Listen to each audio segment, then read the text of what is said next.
College tuition on the rise, advice for Detroit schools, controversy over Michigan's sex offender registry, and the foreclosure crisis in Detroit. Stay put, MiWeek starts right now. Recently, Michigan's economy has begun to turn around. Michigan's gained over 250,000 new jobs. We've paid off $20 billion in long-term debt. And our population is increasing for the first time in a decade. But to make Michigan a top 10 state, there's still plenty of work to be done. Step up and help put Michigan on top. Learn what you can do at MichiganTurnaroundPlan.com. Funding is also provided by Delta.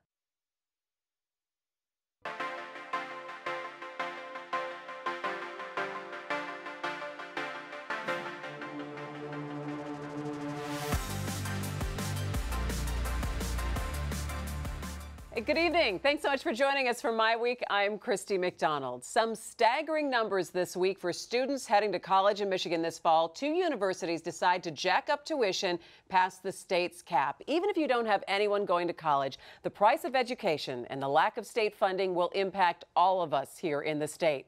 So coming up, was this a tough choice for Oakland U and Eastern? And how will the higher tuition affect the state's economic recovery? Also coming up, as Detroit Public Schools drown in debt, education leaders come to the city to offer advice. We'll hear about their visit from Excellent Schools Detroit CEO Dan Varner. Plus, the case of a teenage boy who is likely to end up on a sex offender registry for the rest of his life. This Michigan case is making national news. We'll look at whether the laws should be changed there. And Detroit's foreclosure crisis is causing blight and costing the city hundreds of millions of dollars. We're tracing the roots of the problem. It is all coming up for you on MiWeek tonight. But we do begin with higher ed in Michigan. 2 universities are ignoring the state's tuition cap of 3.2%, and that means the schools won't get $1 million in state aid. Oakland University chose to raise tuition 8.5% for the coming year. It's expected to bring in an extra $12 million in revenue. And Eastern Michigan approved a 7.8% hike, which will bring in an additional $10 million. So when you do the math, and you really don't need a college degree to do it, it's not hard to understand why the universities gave up the state aid in exchange for more tuition dollars. But bigger picture here, higher tuitions continue to squeeze students and families and potentially impact the state. And that is where we begin our discussion with our MiWeek contributors tonight. Nolan Finley, you know him as editorial page editor of the Detroit News. It's always good to see you, Nolan. And Stephen Henderson, the editorial page editor of the Detroit Free Press. Good to see you as well. All right, so I felt kind of like an old lady when I opened up the papers and I saw tuition hike. And back in my day, I thought you meant when you were at the Rolling Stone concert. No, I love the Stones, huh? No, no, that's a different story and a different topic altogether. But no, but seeing the cost of higher ed right now, did these schools really have a choice when you take a look at when you look at the balance? Of course they did. If you look at the reasons for doing it, I mean, they're just divorced from reality here, from the economic reality of their students and their families. It's the height of arrogance. These universities are going to make themselves obsolete if they don't start looking at the cost of a college education. They should be investing their money in virtual classrooms, in online education courses, and trying to reduce the cost to students instead of building edifices on these campuses, bricks and mortar and what have you. And they all look at the list of the 15 universities and they say, oh my God, we're 13th, 14th on the list. We've got to jump our tuition. So you got this leapfrog game going. Meanwhile, you got students who have to borrow more and more money and go deeper in debt for a college degree that may not earn them the sort of incomes they hoped it would when they went in. Now, it's irresponsible. Are you talking in general for all of the universities in the state of Michigan, or are you just targeting OU and Eastern because they're just the latest ones? Wayne State did this a couple of years ago. And they do, and they take turns doing it. You know, they'll obey the cap for 2 or 3 years, and then they go nuts. So yeah, I would say every single one of them have not done the things necessary to say, we're in a new era of technology. How can we use this technology to deliver a college education more cheaply than we're doing it now? Instead, they just jack up the price. They tell students, it's okay, take loans out. And now we got this budding student loan crisis in the country. College education is fast outpacing the middle class. All right, Stephen, but the universities might say, well, hey, here in Michigan, I mean, we're at the bottom of the heap in terms of nationally, in terms of state funding that you give to these universities. So what are they going to do? So rather than blaming the universities, who I think could do more to make things more efficient, I don't think virtual learning and destroying the classroom experience and the interactivity that goes on campuses when you have people from different backgrounds coming together to learn together. I mean, I think that's a valuable part of the college experience, and I wouldn't want to see them dismantle that. There are some things they could probably do to save more money, but the bigger issue is that disinvestment at the state level. I mean, we have for more than a decade starved our higher education institutions as compared to other states. And we're starting to make up that ground. Governor Snyder, I think, deserves some credit for trying to sort of move back the other direction. But we still need more than $1 billion to $1.5 billion more dollars a year put into higher ed over the next 10 years. Yeah, but where is that? When is that ever going to come? Because you have priorities like roads, and then you get the education battle with we've got to get money for K through 12 as opposed to higher ed, and you kind of have these two sides jockeying. So when you have that priority list, you see that maybe higher ed is down the list. Well, but is that down the list? Is that fair to say? Higher ed should be higher on the list than a lot of things. The prison reforms that would save us more than $1 billion are sitting on someone's desk somewhere in Lansing, not being enacted. The sentencing reform, which would keep us from locking people up longer for nonviolent crimes than other states. I mean, there's a lot of ways to get the money we need to invest. And again, there need to be some more taxes that go toward the things that matter to us. I mean, if you look at K-12, for example, versus higher ed, and the things K-12 have done to maximize their resources, you don't see that at the university level. Depends on the university. It is the most inefficient. They are the most inefficient public institutions in the Valley. state. They're just sprawling bureaucracies, very little central management, central control, very low productivity, and they're all empire building. They're all adding the same sort of courses and degrees and what have you. We need a more unified university system in Michigan to have a more efficient education delivery for. Right, making it a system is one of the things that you could do. But if you look at states that have university systems, Wisconsin, North Carolina, Texas, California, they all spend more on those systems than we do. Okay, but the bottom line is this is a cash problem. This is an investment problem that we have not prioritized in this state the way states who are lapping us. The problem is the universities know that these kids have to have a college education or believe they have to have a college education, and so they hold them and their families hostage. They say, tough, we're going to raise tuition, you go out and take loans because we know you'll pay it. I mean, it is just insensitive to the struggles. All right, so what's the point of the cap then? What's the point of the state cap? Well, the cap's not working. The cap's not working. It's not working. The money that you lose by going over the cap is nowhere near the amount of money you can bring in by raising tuition, at least at these levels. Wayne had to make that calculation a couple of years ago. After the other thing that you got to understand about these universities is like Wayne is a good example of somebody, an institution that kept tuition really low for a really long time because of its mission.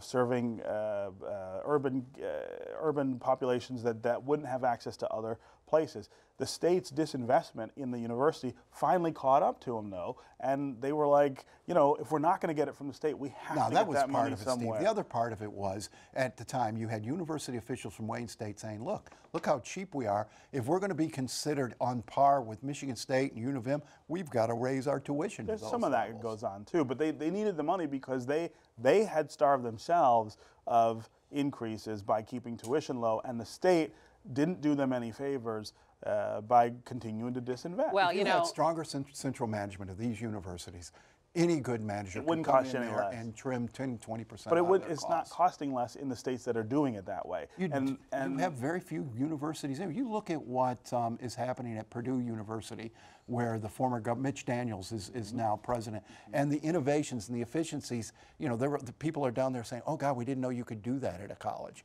And it's the traditional mindsets that we can't change anything. It's not that you can't be more efficient. It's that the problem, the major problem, well, you should be, but the major problem here is not inefficiency. The major problem is disinvestment. And everyone from the governor to business leaders from Michigan, I mean, the chamber, everybody agrees. It's just we can't. Sometimes you can only cut so far. All right. Well, we're also going to be watching this because there might be a little bit more punishment if some universities go over the cap in the future. I think the legislature is going to be taking a look at that. Right? Yeah. I mean, I suppose they could. All right, moving on, we turn to the financial status of the Detroit Public Schools. The district's fiscal year just ended, $238 million in the hole. And as the Michigan Department of Education meets to tackle the DPS deficit, national experts in school reform are visiting the city. They were invited by Excellent Schools Detroit, and I spoke with CEO Dan Varner about what advice the education experts are offering. All right, Dan, there's no shortage of national interest into the education of what's happening in the city of Detroit. Recently, you had two national groups in from the Fordham Institute and also from the Charter School Growth Fund. What were their assessments of what's happening in Detroit right now?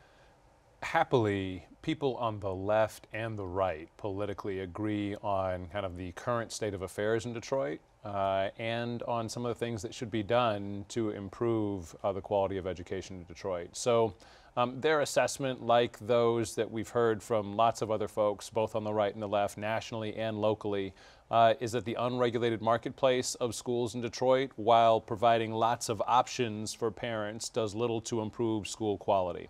And that there are ways to ensure that parents and families have the ability to choose quality schools while at the same time, or to choose schools, while at the same time improving the quality of schools overall. And so those two folks they really came to share with some Republican legislators and charter school advocates and so on that part of what has to happen in Detroit is that we have to put in place some kind of a universal enrollment system that actually makes the exercise of school choice transparent and equitable and allows schools to more effectively plan for the number of students they're going to have, and that we have to have a way in this city and in this state of closing low-performing schools, particularly low-performing charter schools, actually was their message. The folks at the Charter School Growth Fund and at the Fordham Institute both believe that you can't improve the quality of charter school education if you're not willing to close the worst performing of them.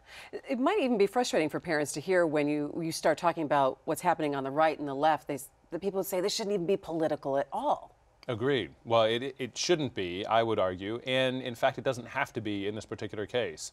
There's lots to agree on here for many different reasons, but there are lots of things to agree on and that we do generally agree on at this point. So we've here locally, with the work of the Coalition on the Future Detroit School Children, and the governor's announcement shortly thereafter, we do have some rough outlines of an agreement in place around what kind of things should be done. There does need to be some kind of office created that would be responsible for opening, closing, and citing Detroit schools, whatever the governance type.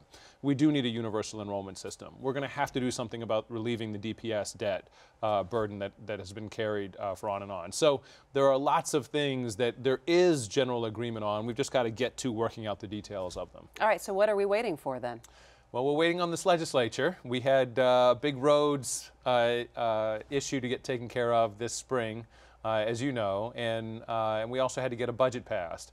But with any luck at all, this will be a primary issue, maybe even the most important issue on the agenda for the legislature when they reconvene this fall. And certainly, as far as I'm concerned and other stakeholders are concerned, this should be the most important issue on the agenda this fall. What are you hearing so far in terms of movement? Not much. There's lots of, the really difficult issue, perhaps the most difficult issue for folks to figure out is how to handle the DPS debt. As you know, the Coalition on the Future Detroit School Children, of which I'm a part, did come forward with the recommendation that the state is going to have to assume that debt. And while I can't speak on behalf of the coalition, there are co-chairs who are responsible for that. That recommendation was met with kind of understanding by the governor's office and increasingly by legislators that DPS isn't going to manage its way out of the debt. The debt has continued to grow, has grown while the district's been under state management. In fact, the state has been managing the district for almost all of the accumulation of that debt. And so something else is going to have to be done, and folks are wrestling with how to handle that, I would say, is the primary thing that's the stumbling block at this point. You have so many people assessing what's happening in the city of Detroit in terms of education, whether it is charter school and taking a look at DPS, and obviously knowing that all of them are connected in some way. When do you finally stop and say, okay, enough assessment, enough experts from around the country coming in and giving their 2 cents of what we should or should not do? It's time for some action now. Oh, I think we're at that point, Christy. I really do. We've had years of data at Excellent Schools Detroit. We've been looking at this information for the better part of 4.5 or 5 years now, and the trend lines are clear and obvious.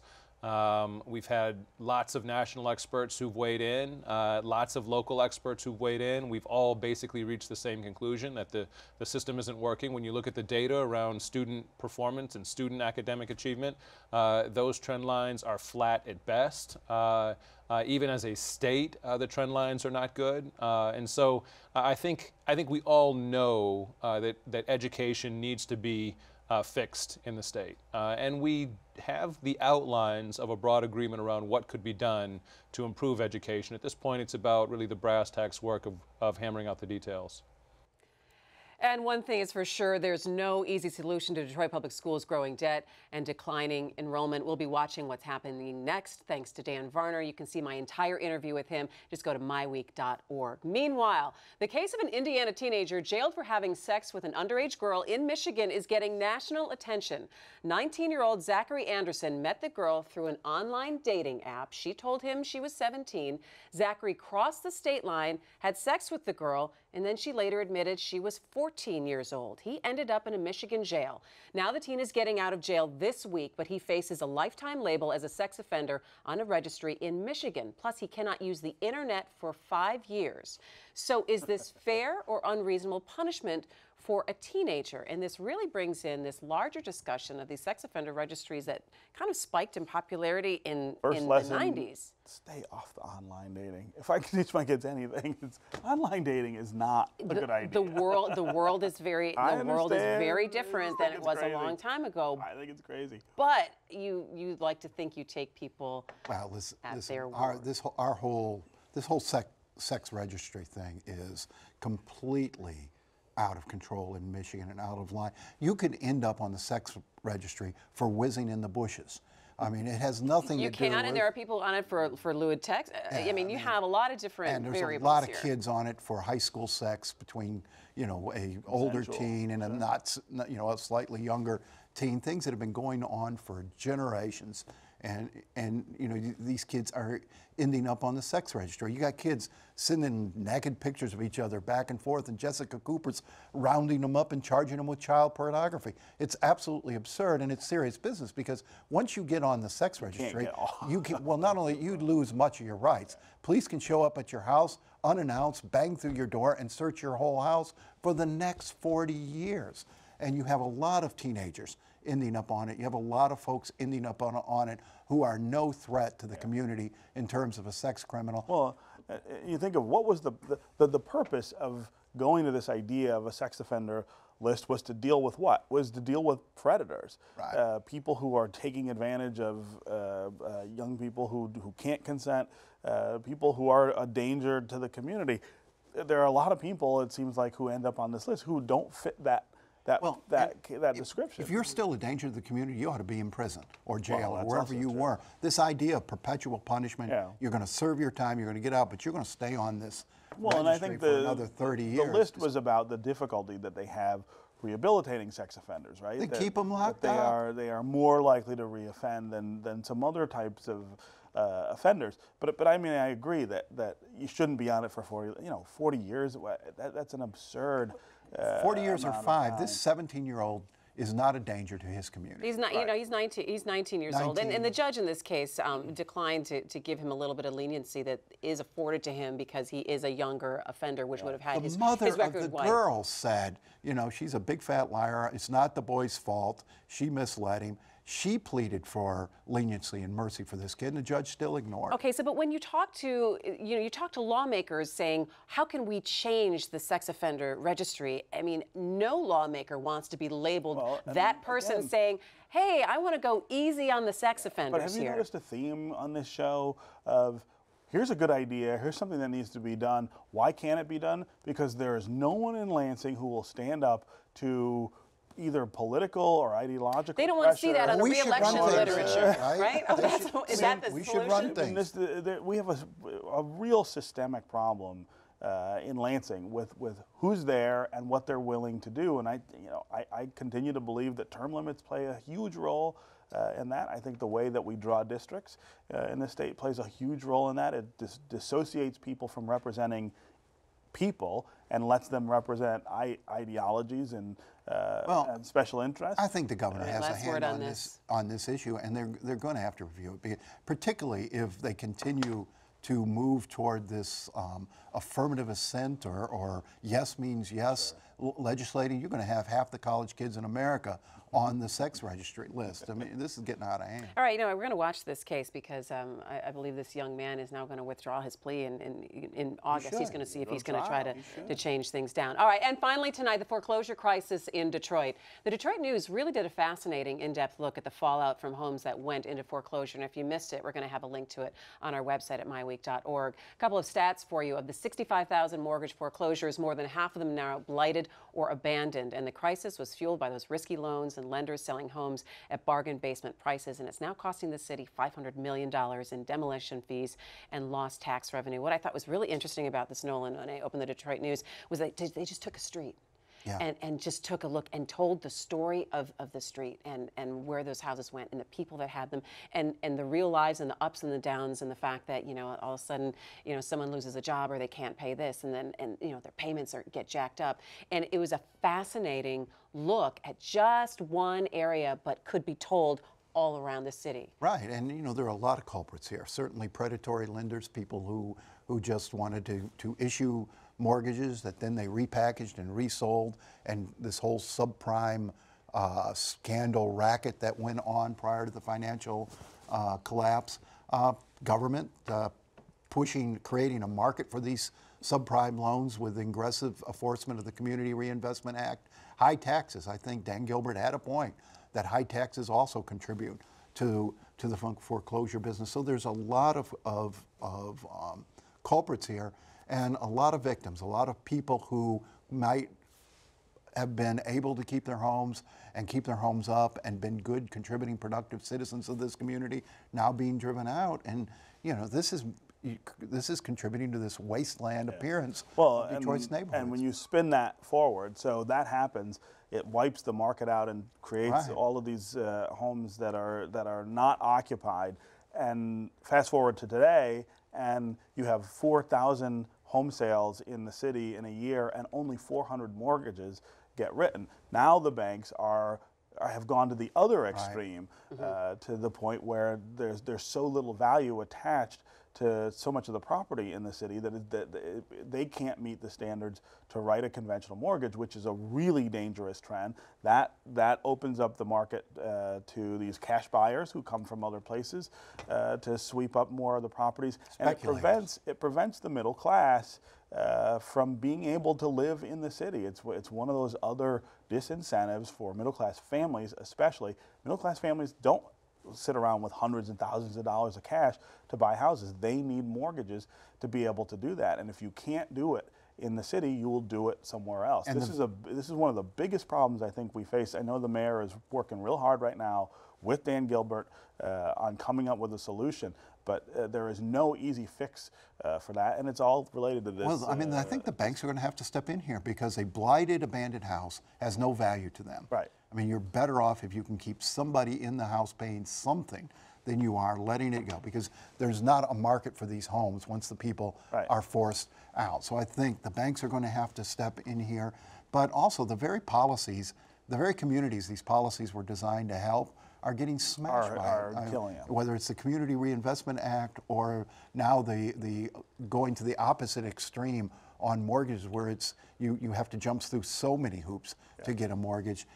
We're killing our urban communities. Yeah. Now, are we concerned that we're looking at possibly another wave of foreclosures just because of property tax and Well, and county that's the other. I taxes? mean, that's the other piece of this. I mean, what the news series did was really take, I thought, an unprecedented look at the mortgage foreclosure issue. That's totally separate from the tax foreclosure issue, which has tens of thousands of properties each year that come up for that. And you put those together, though, and what you're doing is you're depressing values to the point that, again, banks will not be able to write more. Last word on this, Nolan. You've got to come up with a tax valuation system, an assessment system that is fair and reasonable. I mean, a lot of people don't pay their taxes because they didn't have to pay their taxes or they couldn't pay their taxes. But a lot of people looked at that tax bill and said, this is way out of line with the value of my home. All right, we're going to have to leave it there. That's going to do it for My Week. We have so much to talk about. We're going to take our headlines online tonight, so go to myweek.org right now. You'll see our take on some of the biggest national headlines this week. Plus, you can also find us on Facebook and on Twitter. We'd love to connect with you there. I'm Christy McDonald. Have a great night. We'll see you next time. Take care.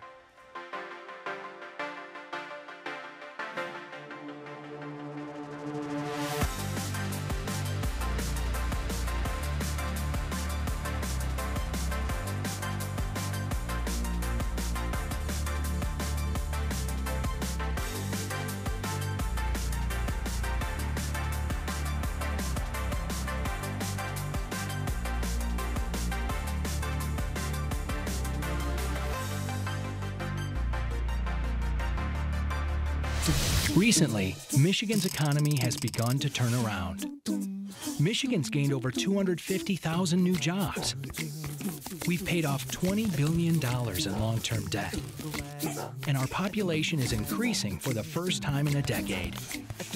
But to make Michigan a top 10 state, there's still plenty of work to be done. Step up and help put Michigan on top. Learn what you can do at MichiganTurnaroundPlan.com. Funding is also provided by Delta,